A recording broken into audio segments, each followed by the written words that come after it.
Hi friends, Karthi Revathi சீரியல்லேருந்து சூப்பரான promo வந்திருக்கு. நம்ம அதை பற்றி தான் இந்த வீடியோக்குள்ளே நம்ம பார்க்க போகிறோம். வாங்க நம்ம வீடியோக்குள்ளே போகலாம். சாமுண்டீஸ்வரி பார்த்தோம்னா சந்திரகலாட்டை அவங்க கேட்டுட்டு இருக்கிறாங்க. உன் புருஷனை விட்டுட்டு நீ வர தயாராக இருக்கியா? அதாவது உன் புருஷன் கட்டின தாலியும் உன் கழுத்தில் இருக்கக்கூடாது அப்படின்னா இந்த வீட்டுக்குள்ளே நீ வரல அப்படிங்கவும் சந்திரகலாவும் எப்படியா இந்த வீட்டுக்குள்ளே போய் ஆகணும், அதுக்கு நம்ம சம்மதிச்சிட வேண்டியதுன்னு சொல்லிட்டு சந்திரகலாவும் சம்மதிச்சிருந்தாங்க. அடுத்து பார்த்தோம்னா சாமுண்டீஸ்வரி பஞ்சாயத்தை கூப்பிடவும் இப்போ பஞ்சாயத்துக்கு எல்லாருமே வராங்க. அப்போ என்ன விஷயம்னு சொல்லி கேட்கும்போது அப்போ சிவனாண்டி கட்டின தாலி என் தங்கச்சி கழுத்தில் இருக்கிறது கூடாது, அந்த தாலியை கலட்டணும். அது மட்டும் இல்லாமல் இந்த ஊர் ஜனங்க மத்தியில் இவங்க ரெண்டு பேரும் பிரித்து விடுறதுக்காக காசு வெட்டி போடணும் அப்படின்னு சாமுண்டீஸ்வரி சொல்லவும் இது கேட்டதுமே சிவனாண்டிக்கு தூக்கி வாரி போடுது. அதே நேரத்தில் ரேவதி நினைக்கிறாங்க, என் புருஷனையும் என்னையும் இப்படி தானே நீங்கள் பிரிச்சிங்க, அதே நிலைமை இன்னைக்கு உங்களுக்கு வரும்போது அதோட வலி எந்த அளவுக்கு இருக்குதுன்னு உங்களுக்கு தெரியும்ல, அப்போ அதே வழி தானே எனக்கு இருந்திருக்கும். அது மட்டும் இல்லாமல் நான் என் புருஷனோட சந்தோஷமாக சேர்ந்து வேற வாழ்ந்துட்டுருக்கிறேன். அப்படி இருக்கும்போது என்னையும் என் புருஷனையும் பிரிக்கிறதுக்காக என்னெல்லாம் நீங்கள் பண்ணினீங்க, இன்னைக்கு அதே சூழ்நிலை உங்களுக்கு இருக்குது பார்த்தீங்களா, இதுதான் காலத்தின் கட்டாயம் அப்படின்னு சொல்லிட்டு ரேவதி சந்தோஷப்பட்டு இருக்கவும் அடுத்து பார்த்தோம்னா அவங்க சிவனாண்டிகிட்டையும் சந்திரகலாட்டையும் கேட்டுட்டு இருக்கும் போது இப்போ சிவனாண்டி பார்க்குறாங்க. அதாவது என்ன இருந்தாலும் சரி தான் நம்ம இதுக்கு ஒத்துக்கிட்டு தான் ஆகணும், ஏன்னா இது சந்திரகலாப்போட திட்டம் அப்படின்னு சொல்லிட்டு அவங்களும் சரின்னு சொல்லி சம்மதிச்சிருந்தாங்க. அதே மாதிரிக்கு சந்திரகலாட்டை கேட்கும் போது அவங்களும் மனசே இல்லாமல் சரின்னு சொல்லிட்டு சம்மதிக்கிறாங்க. அடுத்து பார்த்தோம்னா கோயில் பூசாரிட்ட அவங்க சொல்றாங்க இதுக்குள்ளே ஏற்பாடு பண்ணுங்க அப்படின்னு சொல்லவும் உடனே அவரும் காசு வெட்டி போடுறதுக்காக அதுக்குள்ளே ஏற்பாடு பண்ணுறாங்க. அப்போ இவங்களெல்லாம் கூப்பிடும் போது இவங்களும் வராங்க. வந்ததுக்கப்புறமா இதில் உங்களுக்கு முழு சம்மதம் தானேன்னு சொல்லி கேட்கும்போது சிவனாண்டி சந்திரகலாவும் ஆமாம் அப்படிங்கிறாங்க. இப்போ ரேவதி பக்கத்தில் இருந்துக்கிட்டு இது பார்த்து ரொம்ப சந்தோஷப்பட்டு சிரிச்சுக்கிட்டு இருக்கிறாங்க. அப்போ ஃப்ளாஷ்பேக்காக அவங்க கதையை நினச்சி பார்க்குறாங்க. கார்த்தியும் ரேவதியும் பிரிக்கிறதுக்காக சந்திரகலா சாமுண்டீஸ்வரியை இந்த மாதிரிக்கு போட்டு கொடுத்து இப்படி தானே என்ன அந்த மாதிரிக்கு காசு வெட்டி போட்டு என்னையும் என் கணவரையும் பிரிச்சிங்க. இன்னைக்கு உங்களோட நிலைமையை பார்த்தீங்களா, நீங்களும் இந்த இடத்துல நின்றுட்டுருக்கிறீங்க. இப்போ உங்களுக்கு எவ்வளோ தூரம் கஷ்டமாக இருக்குது. அதாவது நீங்கள் சொல்ல போனாக்கி நீங்கள் அதாவது உங்கள் புருஷனோட நீங்கள் ஒளிஞ்சு தான் நீங்கள் குடும்பத்தை நடத்திட்டு இருக்கிறீங்க. ஆனால் நான் என் புருஷனோட அப்படி கிடையாது, சந்தோஷமாக நான் இருந்துட்டு இருந்தேன். அப்படி இருக்கும்போதே என்னை இப்படிலாம் பண்ணினீங்களே, உங்கள் புருஷன் கூட நீங்கள் சேர்ந்து கூட சரியாக நீங்கள் வாழலை. அப்படி இருக்கும்போது அவரை விட்டு பிரியும் போது உங்களுடைய மனவலி எவ்வளோ தூரத்துக்கு இருந்துட்டு இருக்குது அப்படின்னு சொல்லிட்டு சந்திரகலோட முகத்தை பார்த்தாலே தெரியுது அப்படின்னு சொல்லிட்டு சந்திரகலாவோட முகத்தையும் சிவனாண்டியோட முகத்தையும் ரேவதி மாறி மாறி பார்க்குறாங்க. அவங்க ரெண்டு பேருமே அப்படியே உள்ளுக்குள்ளே ரொம்பவே சோகத்தோட தான் இருந்துட்டு இருக்கிறாங்க. அடுத்து பார்த்தோம்னா காசு வெட்டி பூசாரி போடவும் அப்போ ஆளுக்கு ஒரு பீஸ் கொடுக்குறாங்க. இந்தாங்க அவ்வளோதான், உங்களுக்குள்ளே இருந்த கொஞ்சம் நெஞ்ச உரவும் முடிஞ்சு போச்சு அப்படின்னு சொல்லிட்டு கொடுக்கவும் அதை வாங்கின சந்திரகலாவும் சிவனாண்டியும் அப்படியே கார்த்தி ரேவதியும் அவங்க பார்க்குறாங்க. அப்போ சந்திரகலா ரேவதியை பார்த்துட்டு நினைக்கிறாங்க, என்னடி இப்படி என் புருஷனை பிரிச்சுட்டோன்னு சொல்லிட்டு சந்தோஷப்பட்டுட்டு இருக்கிறியா? நான் அன்னைக்கு இதை செஞ்சேன், இன்னைக்கு உங்க அம்மா மூலியமா இப்படி செஞ்சுட்டோன்னு சொல்லிட்டு சந்தோஷப்பட்டுட்டு இருக்கிறியா? உன்னையும் புருஷனையும் நான் சும்மா விட மாட்டேன் அப்படின்னு சொல்லிட்டு சந்திரகலா மனசுக்குள்ள நினைக்கவும் அடுத்து பார்த்தோம்னா சாமுண்டீஸ்வரி சந்திரா வா இப்போ நம்ம வீட்டுக்கு போகலாம் அப்படின்னு சொல்லிட்டு சந்திரகலாவை அழைச்சிட்டு போறாங்க. அப்போ சந்திரகலா நினைக்கிறாங்க, உங்க மத்தியில வேணா நான் தோத்து போன மாதிரி இருக்கலாம், ஆனா திரும்பவும் இந்த வீட்டுக்குள்ள நான் ஜெயிச்சிருக்கிறேன். இனிமேல் தான் இந்த சந்திரகலாவோட ஆட்டத்தையே நீங்க பார்க்க போறீங்க அப்படின்னு சொல்லிட்டு அப்படியே சந்திரகலா முறைச்சு பார்த்துக்கிட்டு போகவும் ரேவதியை பார்த்துட்டு சந்தோஷப்பட்டு சிரிச்சுக்கிட்டு இருக்கிறாங்க.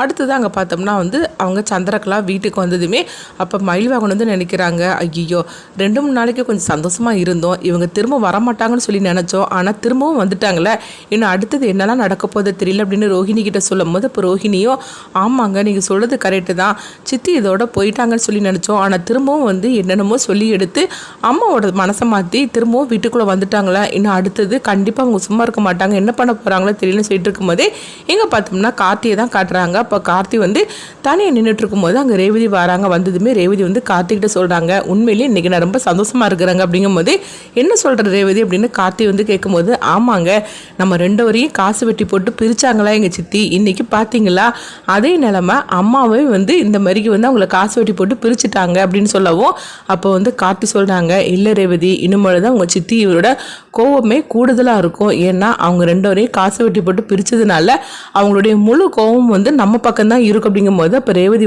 பார்க்குறாங்க, என்னங்க சொல்லிட்டு இருக்கிறீங்க அப்படிங்கும்போது ஆமாம் ரேவதி உங்கள் சித்தி சும்மா இருக்க மாட்டாங்க, இப்போ 2 மடங்கு கோவத்தில் இருப்பாங்க, அதனால அவங்க எந்த எல்லைக்குனாலும் போவாங்க, அவங்கக்கிட்ட இருந்து இந்த குடும்பத்தை ஜாக்கிரதையாக பார்க்கணும், இன்னும் நம்ம என்ன பண்ண போகிறோமோ தெரியல அப்படின்னு சொல்லிட்டு இருக்கும்போதே அப்போ ரேவதி உடனே நீங்கள் இருக்கும்போது எங்களுக்கு என்ன கவலை, அவங்க என்ன தான் பண்ணினாலும் சரி நீங்கள் இருக்கும்போது நாங்கள் கவலைப்பட வேண்டிய அவசியமே கிடையாது அப்படின்னு அப்படின்னு சொல்லிட்டு இருக்கவும் அப்போ உடனே கார்த்தி வந்து நினைக்கிறாங்க, ரேவதி நீ சொல்றது சரிதான், ஆனா உங்க சித்தி அவ்வளவு லேசில வந்து நம்மளை விட மாட்டாங்க, இன்னும் அடுத்து என்னெல்லாம் பண்ண போறாங்களோ தெரியலன்னு சொல்லி நினைச்சிட்டு இருக்கவும் அடுத்தது இங்க பார்த்தோம்னா வந்து சாமுண்டீஸ்வரி தான் காட்டுறாங்க. இப்போ சந்திரகலா அங்க வராங்க.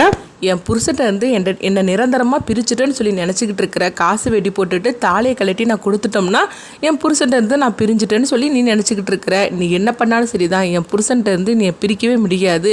ஆனால் இந்த குடும்பத்தையும் ஒன்றையும் நான் பழி வாங்குறதுக்காக தான் இதெல்லாம் வந்து சரின்னு சொல்லி நானும் என் புருஷனும் சம்மதிச்சோம் அப்படின்னு சொல்லிட்டு சந்திரகலா சாமுண்டீஸ்வரி கிட்ட நல்லவங்க போல் பேசுகிறதுக்காக வரவும், அக்கா என்னை மன்னிச்சிட்டியா அக்கா உண்மையிலேன்னு சொல்லி கேட்கும்போது, என்ன சந்திரா எதுக்காக திரும்ப திரும்ப நீ அதே பேசிகிட்டு இருக்கிற, அதுதான் எல்லாம் முடிஞ்சு போச்சுல, எதுக்காக நீ அதை பற்றி நினச்சிட்டு இருக்கிற அப்படிங்கும்போது, இல்லைக்கா என்ன இருந்தாலும் சரி தான், நான் உனக்கு செஞ்சது துரோகம் தான், அந்த சிவனாண்டி கூட சேர்ந்து நான் இப்படி பண்ணியிருக்கக்கூடாது, கார்த்தியை பழி வாங்குறதுக்காக தான் என்னுடைய மைண்டு இந்த மாதிரிக்கு தப்பு தப்பாக யோசிச்சுட்டு கடைசியில் நான் என்ன பண்ணேன்னு எனக்கே தெரியலக்கா, ஆனால் அது உனக்கே எதிராக போய் முடிஞ்சிருச்சுது, நான் என் கனவுல கூட உனக்கு துரோகம் நினச்சது கிடையாதுக்கா, ஆனால் என்னால் நீ ரொம்பவே கஷ்டப்பட்டுட்டேன், என்னை மன்னிச்சிருக்க அப்படிங்கும்போது, இங்கே பார் சந்திரா நானே அதெல்லாம் மறந்துட்டேன், நீ எதுக்காக அதெல்லாம் நினச்சிட்டு இருக்கிற, நீ கார்த்தியை பழி வாங்குறதுக்காக தான் அந்த சிவனாண்டி பேச்சை கேட்டுட்டு இந்த மாதிரிலாம் பண்ணியிருக்கிற, நீ என்ன வேணும்னா செஞ்சு அப்படின்னு சாமுண்டீஸ்வரி சொல்லவும், ஆகா சரியான பாயிண்ட்டுக்கு வந்துட்டா, இதை நம்ம பிடிச்சிட வேண்டியது அப்படின்னு சொல்லிட்டு சந்திரகலா உடனே சொல்கிறாங்க, அக்கா இந்த கார்த்தியால தாங்க நம்மளுக்கு திரும்ப திரும்ப ஏதாவது ஒரு ரூபத்தில் பிரச்சனை வந்தது,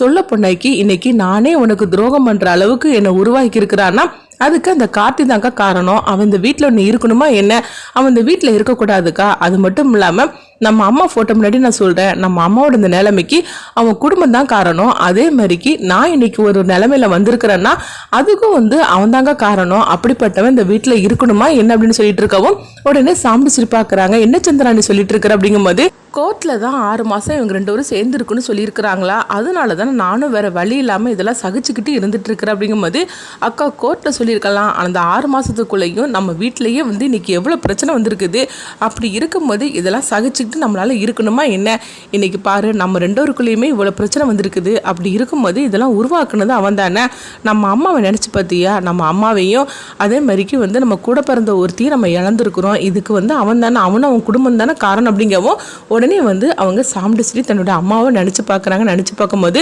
அப்போது அவங்களுக்கு வந்து அது எல்லாமே வந்து இந்த சீனாக வந்துக்கிட்டு இருக்குது. அப்போ நம்ம அம்மா வந்து எந்த அளவுக்கு கத்தி கதறி அவங்க அழுதாங்க, ஆனாலும் வந்து அவங்க பாட்டியும் தாத்தாவும் கொஞ்சம் கூட மனசேறாங்க இருந்தனால தானே நம்ம அம்மா இந்த மாதிரிக்கு ஒரு நிலைமையில வந்து அவங்க கதை முடிஞ்சு போச்சுது.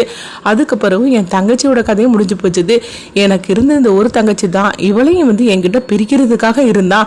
ஆக மொத்தத்தில் எனக்குன்னு சொல்லி யாருமே இல்லாத அளவுக்கு இவனையும் குடும்பமும் சேர்ந்து தானே ஆக்குறதுக்காக இருந்தாங்க.